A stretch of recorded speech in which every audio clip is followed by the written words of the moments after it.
नमस्कार दोस्तों, welcome to my new video. दोस्तों मैं बात करने वाला हूँ कि हमारे देश के अंदर ये गरीबी है। गरीबी का मेन कारण क्या है और हमारे देश के जो जो भी लोग गरीब हैं वो अपने गरीबी से बाहर क्यों नहीं हो पा रहे हैं।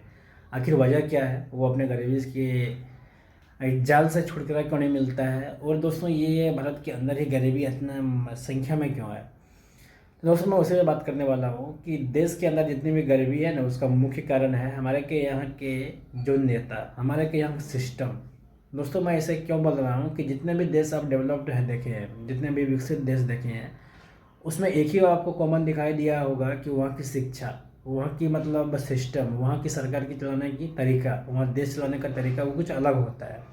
लेकिन हमारे इंडिया में देश चलाने का तरीका अलग है। ऐसा क्यों होता है? क्योंकि दोस्तों हमारे देश के अंदर में क्या होता है कि एक ही नेता का एक ही मकसद होता है कि इलेक्शन जीतना। जितनी वो संख्या में इलेक्शन जीतना चाहते हैं, जितनी अधिक स्टेट में वो अपने सरकार बनाना चाहते हैं, उतना वो पावर कर लाएंगे, उतना वो पावरफुल पार्टी कर लाएंगे।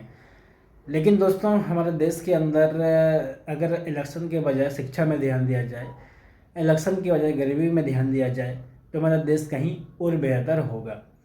दोस्तों मैं ऐसा क्यों बोल रहा हूँ कि जैसे कि आप देख पा रहे हैं कि अगर इलेक्शन जीत भी जाता है कोई पार्टी, अगर मान लीजिए बीजेपी जीत गया इलेक्शन कोई देश में, कोई राज्य में, या फिर कोई राज्य में कांग्रेस जीत जाता है, लेकिन देखना है क्या क्या वो अगर जीतने के बाद वो देश का भला होता है क्या, वो राज्य का भला हो पाता है क्या, वो राज्य की तकलीफ दूर हो पाती है, या वो राज्य की जो जितने भी आर्थिक समस्या है, वो राज्य के जितने भी इंफ्रास्ट्रक्चर है वो डेवलप हो पाती है? नहीं हो पाती है।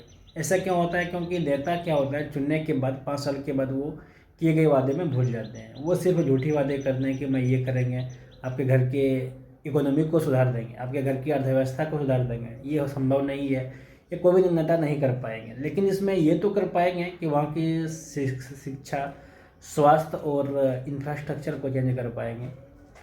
दोस्तों मैं बात करने वाला हूँ कि नेता आखिर में क्यों नहीं करते हैं। तो उसका एक ही मकसद होता है कि इलेक्शन जीतना, इलेक्शन जीतते ही वह गायब हो जाएंगे अपने फील्ड से, आपको नज़र नहीं आएंगे। क्योंकि दोस्तों जैसे ही नेता चुनने के बाद हम लोग क्या करते हैं कि भरोसा दिलाते हैं कि हम लोग अपना जाति के नेता को चुनेंगे, अपना धर्म के नेता को चुनेंगे, चाहे वो शिक्षित है या नहीं भी, उससे कोई मतलब नहीं है, हमारा जाति का होना चाहिए। सबसे बड़ी गलती तो ये होती है, अपना जाति के नेता को वोट करते हैं, वोट लेके वो अपना चले जाते हैं अपना आलीशान जगह पर, अपना ऐश करते हैं, सिर्फ उसी को ऐश करने का मौका मिलता है। अब हर जगह देखते हैं जहाँ पे नेता का इतना सुविधा मिलता है। जब टोल टैक्स देखते हैं, टोल टैक्स जो होता है रोड में अगर चलने का, हाईवे में चलने का, उसका कोई टैक्स नहीं लगता है। मोबाइल फ्री होता है, मोबाइल का इनकमिंग आउटगोइंग जो भी है उसका फ्री रहता है, और उसको पैसा मिलता है अलग से, मोबाइल का चलाने के लिए अलग से पैसा मिलता है। लेकिन हमारे आम आदमी के लिए ऐसा सिस्टम नहीं है। हमारे आम आदमी का मोबाइल में अगर पैसे ख़त्म हो गए, रिचार्ज ख़त्म हो गया, उसका इनकमिंग भी बंद किया जाता है। तो ये होती है सिस्टम, गरीबी के मेन कारण है। और दोस्तों हमारे देश के अंदर जितने भी गरीब लोग हैं उसको क्या इग्नोर किया जाता है, उसके लिए एक अलग से कुछ सिस्टम नहीं लगाया जाता ताकि वो अपने अंदर से जागरूक हो पाए।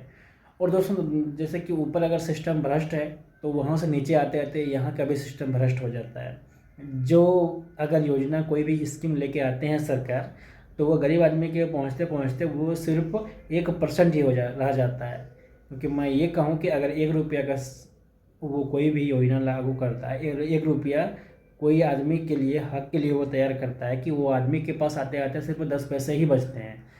तो उनकी ये समस्या। और दोस्तों आजकल के मेडिकल्स का बिल्स, आजकल के हॉस्पिटल्स का बिल लोगों की रीढ़ की हड्डी को तोड़ देती है। घर की जो अर्थव्यवस्था की रीढ़ की हड्डी है वो तोड़ के रख देती है। क्योंकि हॉस्पिटल का बिल अगर कोई घर के में आता है तो उसकी कमाई हुई 50 साल की संपत्ति है जो जीरो हो जाती है। क्योंकि वह संपत्ति कमा के रखते हैं अपने परिवार के भरण पोषण के लिए। जैसे ही हॉस्पिटल का बिल आता है तो उसका क्या होता है, जीरो हो जाता है। क्योंकि इतनी बड़े बड़े बिल आती है, इतनी मोटी मोटी बिल आती है कि उसके पूरी घर की अर्थव्यवस्था को तोड़ के रख देती है।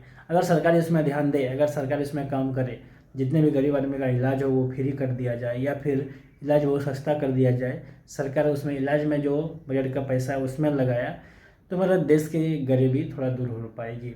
दोस्तों ये थोड़ा सा कुछ पॉइंट मैं आप लोगों के साथ शेयर किया। दोस्तों कैसी लगी हमारी वीडियो? आशा करता हूँ कि आपको अच्छी लगी होगी। अच्छी लगी हो जरूर लाइक कीजिएगा, सब्सक्राइब कीजिएगा हमारे चैनल को। बहुत मिलते हैं बहुत जल्द नेक्स्ट वीडियो में।